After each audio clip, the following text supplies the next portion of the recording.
Hello everybody, episode 25. It's crazy how far we've gotten with this series, and I really wanted to have something special to celebrate this small milestone, and I'm pretty sure at least some of you will recognize the location of this particular clip, and I hope it's going to be a hint that's going to tell you exactly what we're going to talk about today. So let's put on that doctor's coat and have a serious discussion about first aid.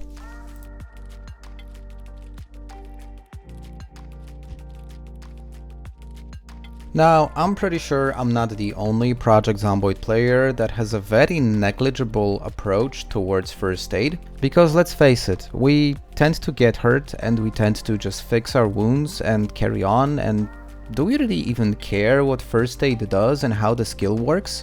I bet a lot of you don't know, so I want to deep dive into first aid today and explain exactly what are the benefits of leveling up first aid, are there any benefits at all, and how the skill works, and everything else related to your character's health.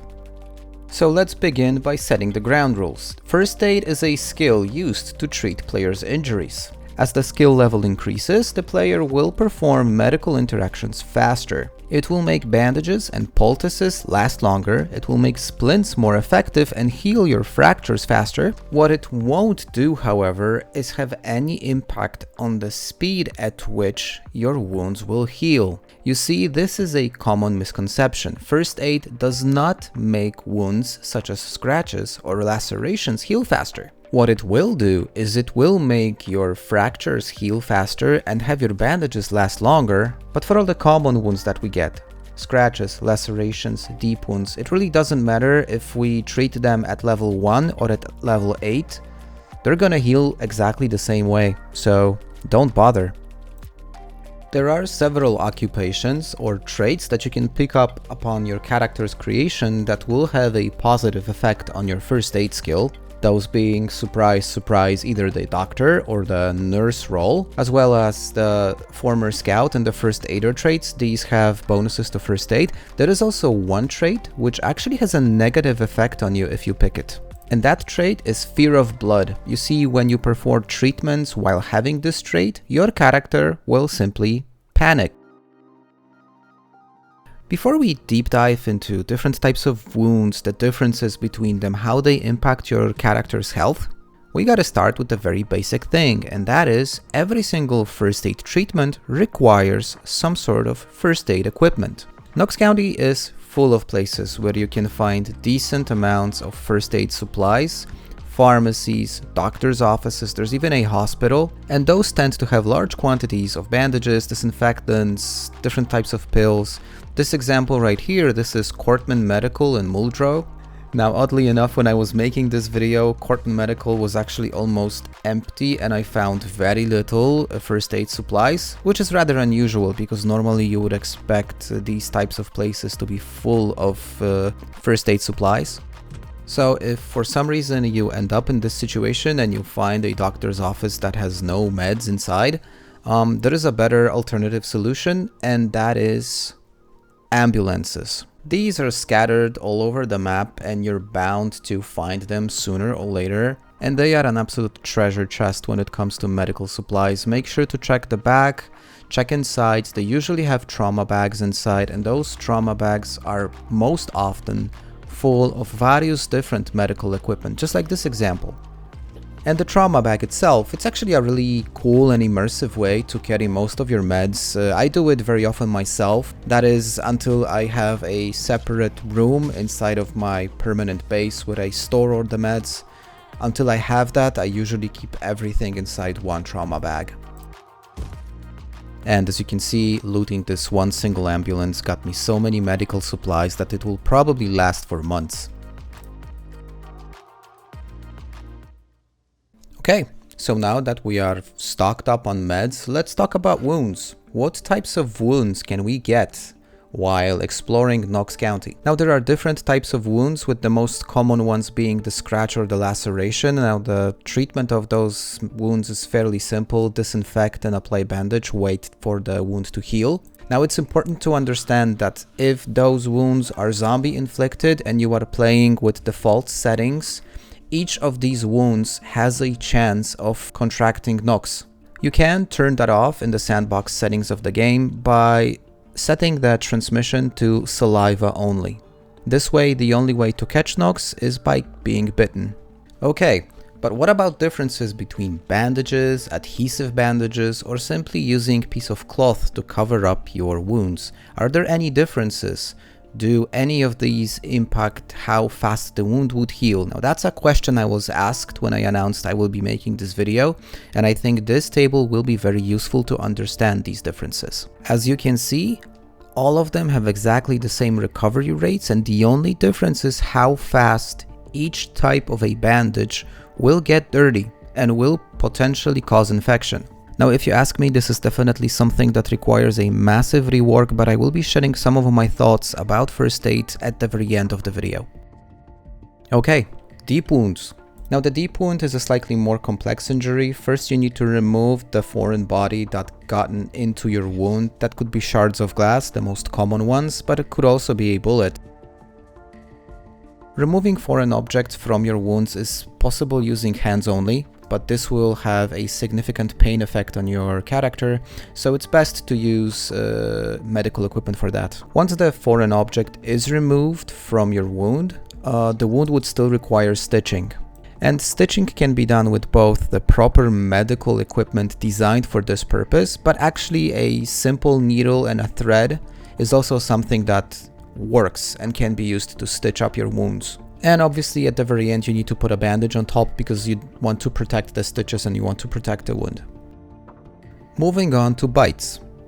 Bites by default mean death because you contract the virus and will die within the next couple of days. Now technically there are mods in the game that allow you to cure the infection, but if you're not using them, the best solution is just to chug a whole bottle of bleach or just do whatever you feel you would like to do. Now burns or fractures are probably the least common injuries. Burns usually happen when you just play with fire or forget to turn off your stove and go to sleep and wake up in a burned base, while the fractures are most commonly effects of reckless driving. Burns are treated just like regular wounds, but they take significantly longer to heal, while fractures require you to put a splint on the injured limb, and these also do take a long time to recover. All the medical treatment that you will perform on your character can and should be supported by the use of proper medication, just like in real life. And just like in real life, we have both synthetic medicine and also more natural ones. Let's talk about the synthetic ones first. Now, the ones which are directly linked to wound treatment would be antibiotics, which will help fight infection, painkillers, which will kill pain, and all kinds of disinfectant liquids which can help you keep your wounds clean and avoid infection. And what about all the natural medicine? Well, here the situation is a bit more diverse and gives lots of different solutions for us, even more than the synthetic medicine you can find, like the common mallow, for example, which will actually help you fight any kind of a flu or cold that your character can catch. The herbal medicine can be used in two ways. Some can simply be consumed, others need to be properly treated into a poultice. Now, in order to be able to make poultice, first you either need to have a herbalist trait or read the proper magazine. In this case, it would be the Wilderness Survival magazine. All the herbs are obviously acquired through foraging, so it will require you to touch grass and look for these herbs. But once you have them, they are absolutely priceless and in many cases even more effective and efficient than your regular synthetic meds. Making the poultice is super easy. All you need is a mortar and pestle, which you can either loot or worst case you can simply craft using pottery. And you need the herb, 5 units of the herb to be precise. And you simply grind up that herb into a paste using your crafting menu. And what's important to mention is that herbs are obviously plants, so they do have a fresh trait and they can rot. The good thing is, however, you can make poultice from both fresh but also dried herbs. So if you find decent quantities of herbs used to make poultice, you can simply dry them using a small plant drying rack, and this way they will not go to waste. And in case you were wondering, yes, those were footsteps of my dog in the background. This guy, he's super cool. but sometimes a bit too loud.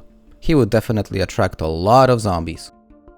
But since we already are at a topic of treating wounds, applying first aid, and basically taking care of your character's health, I figured we also should quickly address some other conditions that your character might go through while being exposed to whatever happens in Knox County. Your character can get sick or catch a cold, and while both will have negative effects on the performance of your character, you will also cough and sneeze, and this attracts attention. Now, you can remedy that by using a tissue or a toilet paper in your offhand, but still, it's something to keep in mind. Also, I was mentioning the word infection several times earlier, but I didn't actually explain what infection is. You see, once any of your wounds get infected, the main impact it will have on your character's body is that it will cause pain. Now, infection will not lead to death, unless it's a Knox infection, that's a completely different story. But it will not cause death, it will just cause pain, and as you know, pain is just a state in which your character is, and you can combat infection by disinfecting your wounds, using proper sterilized bandages. You can use antibiotics to combat infection, and you can also use the garlic poultice, so there are several ways to manage this. And finally, let's talk a little bit about the splint, which is used to treat fractured limbs. Now, fractures are the only type of injury that is affected by the level of your character's first aid when it comes to the recovery time. Everything else, as we've already covered, is kind of 0-1. One thing that I did not mention, and probably should, is that when your character is at a well-fed status, his health regeneration and wound recovery will improve, so if you want to speed up your recovery process, make sure to eat a lot and keep your character full. And why are fractures a horrible injury to have? Well, they significantly impact the performance of your character depending on which limb was broken, basically. And they do take quite a long time to heal in comparison to your basic injuries. And at this point, you probably noticed I haven't spoken much, or actually I haven't spoken at all about leveling up first aid. You see, the only way to level up first aid is by applying first aid. So first you need to get yourself injured, only to treat the wounds, to get experience points, to level up first aid. But there is no real upside to leveling up first aid beyond speeding up the recovery of your fractured limbs. So I would rather ask a question: why level up first aid instead of how to level up first aid? And there are some tested ways to level up first aid. One is a very masochistic method of just walking on broken glass, removing the glass shards, stitching the wound, and repeating the process all over again, but I get shivers only thinking about it. And there's also a mod called First Aid Overhaul, which allows you to practice first aid on corpses of zombies. But again, at this point, there isn't much incentive to level up first aid. But what if there was? And let me share some ideas that I have that would make first aid a far more interesting skill to level up and develop. Starting with adding supplements. And I'm not talking about hardcore anabolic PEDs, but just your regular supplements which improve your muscle gain, improve your performance, fitness, these type of things. Adding the option to treat your animals. Could be linked to animal care, which would be like a prerequisite to identify the type of illness, but at a certain level of first aid, you would be able to treat illness for your animals. This idea came up in one of the discussions on my Discord, and why not think about locking up some treatment options behind a minimum skill requirement? Bandaging a scratch? No problem. Stitching up a deep wound? Well, you need to have first aid at level 3 at least. Because would you be able to stitch your own wound? Well, I guess this requires at least basic knowledge and some practice in order to do it right. And finally, linking the recovery time to your first aid skill, and also adding more side effects for poorly executed procedures like longer recovery time, more pain, more infections, maybe even some debuffs to your character's performance. And these are just some of the ideas that I had when I was making this video, but I'm really curious to get your ideas as well, guys. Let's put our heads together and figure out how we can make first aid a skill that's actually worth investing our time and effort to. And ultimately, if you're really looking for a hardcore first aid challenge Well, I dare you to try CDDA. Because nothing teaches first aid better than waking up drunk, sick, with glass shards lodged into your foot in a burning house. Trust me, nothing. And yeah, most of the runs do end up like this, but the ones that you actually manage to get out and survive really are a great school of how to treat your wounds, how to take care of illness, and basically work on your character's health. Thank you for staying till the end of the video. If you want to be a part of the creative process behind all of these videos, I invite you to my Discord.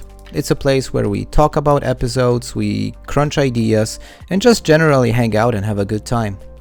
Thank you for all the support you guys show me on a regular basis. If you're not yet subscribed to the channel but you like this series, make sure to click that red button. That's all I prepared for you today, guys. As always, I'm Gertrix. Cheers!